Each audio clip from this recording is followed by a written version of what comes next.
کی ارشاد باری تعالی ہے وَتُعِزُّ مَن تَشَاءُ وَتُذِلُّ مَن تَشَاءُ بِيَدِكَ الْخَيْرُ إِنَّكَ عَلَىٰ كُلِّ شَيْءٍ قَدِيرٌ۔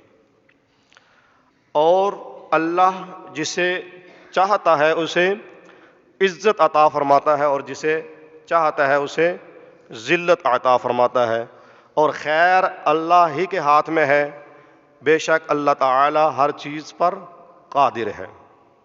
اس آیت کے ترجمے کے حوالے سے بعض جو لبرلزم ٹائپ کے لوگ ہیں یا ملحدین ہیں وہ اعتراض کرتے ہیں کہ جب اللہ ہی نے ہمارے مقدر میں ذلت رکھ دی ہے یا کسی کے مقدر میں عزت رکھ دی ہے تو پھر اس میں بندے کی کیا طاقت اور اہمیت رہ جاتی ہے۔ تو اس آیت کا ایک یہ بھی ترجمہ کیا جاتا ہے کہ جو بندہ عزت چاہتا ہے، جو بندہ عزت چاہتا ہے اللہ اسے عزت عطا فرماتا ہے، یعنی جو عزت والے کام کرے گا وہ چاہے گا کہ میری عزت بنے، اللہ تعالیٰ اس کو